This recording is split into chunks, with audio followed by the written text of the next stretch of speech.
Good afternoon, Fargo. Fargo City Commissioner Tony Gehrig with your How I Voted video for 1 and 15 July of 2019. It's been a while since I have been doing these videos, so I'm on Facebook Live. I'm also filming for our website, so you'll see me looking back and forth between the cameras. With the first agenda, the 1st of July of 2019, there was an issue of server training for liquor establishments. Some of the establishments are not complying with the 100% server training that we require through city ordinance for every server to be trained by the police department on how to properly observe those who are drinking, so over serving, not serving to minors, and the like. One of the issues is that we just simply don't have enough classes to meet the demand. We have hundreds of liquor establishments here in Fargo, and every employee needs to be trained, and there are only so many seats available at each training session. Therefore, not because they don't want to get them trained, but they simply don't have enough seats in order to make that happen. So my bright idea was, why don't we allow the private sector to train the individuals for their establishments? They still have to go through the city to get approval for their rubric for their training plan that they have. It has to be approved by the city of Fargo. It has to be approved by the police department, and then they can go ahead and give the class. They can register those individuals. They can take a roll call, give that roster to the city, and we can say, "Yep, everyone's been trained." And that would be a simpler way and a cheaper way, quite frankly, of getting everyone the training that they require. The idea was not taken up; it was rejected. But ultimately, I think that this is the direction we should be going: is allow the private sector to step up and train those individuals, so that we don't have a backlog in the people being trained. We're dictating as a city that you have to be trained. We're not offering enough classes in order for that training to happen, and then people get in trouble when they don't have that server training completed. And I think we're setting up the private sector for failure. We should allow the private sector to kind of police their own, and I think this would be a good pilot program to make that happen. So hopefully in the future we can readdress this, and we'll look at the stats for 2020 and see if people are getting trained or not. And then if it's still not within compliance, I think I'll bring this idea back to City Commission this summer. For the 15th of July, there are three main items. One was the COLA for the employees.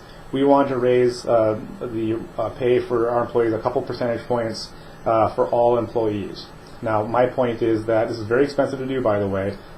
Pay for our employees is the most expensive thing that we do in our city, pay and benefits. And what are we trying to accomplish with the COLA? Well, ultimately we're trying to keep the employees here, so we have to retrain new individuals and keep them happy within their jobs. One portion of being happy within your job is how much you get paid.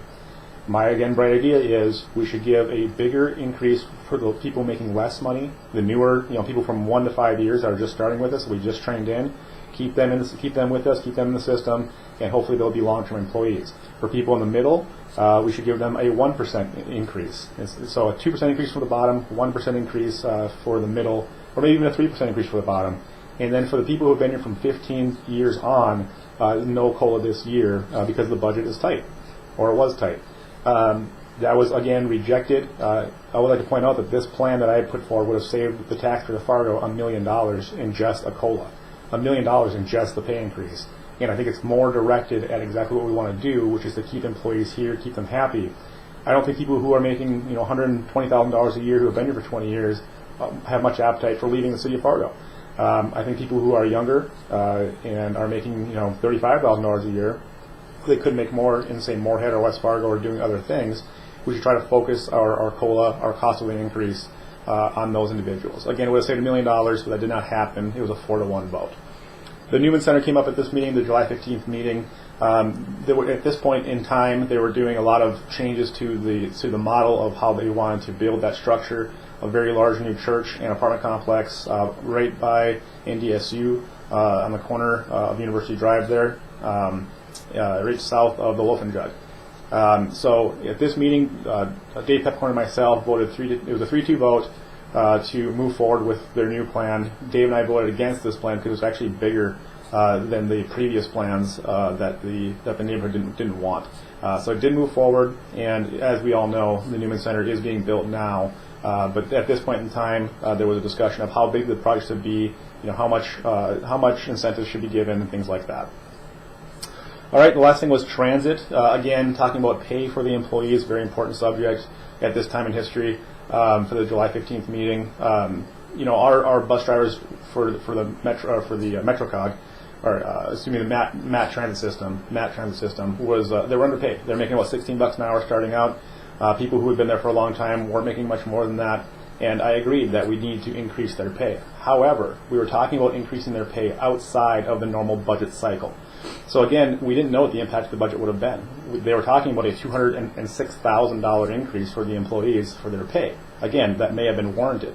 But at this point in history, we need to talk about pay increases and pay structures for our employees during the regular budget cycle, because it creates a ripple throughout the entire budget. If you increase something by $200,000, you might not be able to pay for something later on down the line that we might need more, or that might be a higher priority, or things like that.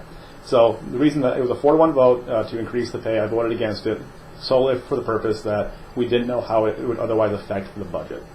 So this is your recap for the 1 July 19 and 15 July 19 City Commission meetings. If you have questions about these issues or others that were on the agenda, please reach out on Facebook, email, phone calls, and please keep watching how we're spending your tax dollars. Thank you.